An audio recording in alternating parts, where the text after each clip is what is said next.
अब high speed बनेगा उत्तराखंड का ये एलिवेटेड रोड। 50 से 80 किलोमीटर होगी वाहनों की गति।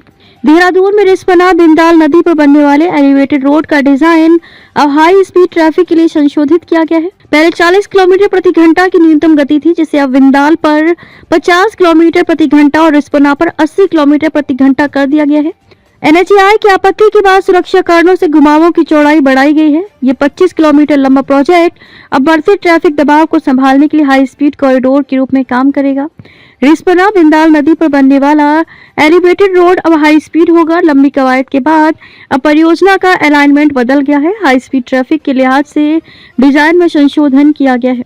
पहले इस एलिवेटेड रोड को लोक निर्माण विभाग ने न्यूनतम 40 किलोमीटर प्रति घंटे की स्पीड के आधार पर डिजाइन किया था, लेकिन NHAI की आपत्ति के बाद इसमें बदलाव किया गया। नया डिजाइन बनाने के बाद न्यूनतम गति के मानक भी नए सिरे से तय किए गए हैं।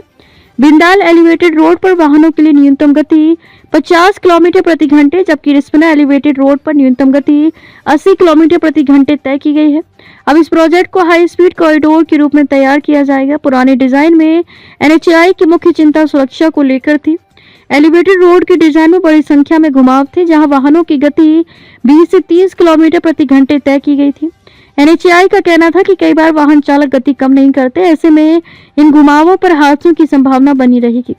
इसलिए घुमाव वाली जगह चौड़ी हो, इसी आधार पर घुमावों की चौड़ाई बढ़ाई गई और कई स्थानों पर रोड का अलाइनमेंट समायोजित किया गया। लोनिवी और NHAI ने संयुक्त रूप से रोड का अलाइनमेंट बदलकर नया डिजाइन केंद्र को भेज दिया है।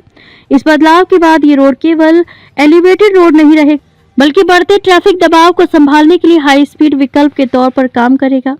एलिवेटेड रोड पर घुमाव जितने तीखे होंगे, उतना ही अधिक ब्रेक लगेंगे। टकराव और अचानक लेन बदलने जैसी स्थितियां पैदा होंगी। अब डिजाइन बदलने व टर्न चौड़ा होने से सीधे तौर पर हादसों की आशंका कम होगी। करीब 6200 करोड़ रुपए की इस परियोजना में रिस्पना बिंदाल नदी के किनारे लगभग 25 किलोमीटर लंबी एलिवेटेड रोड बनाई जानी है। भू अधिग्रहण से लेकर डिजाइन तैयार करने का काम लोक निर्माण विभाग ने किया है, जबकि निर्माण कार्य NHAI के जिम्मे है।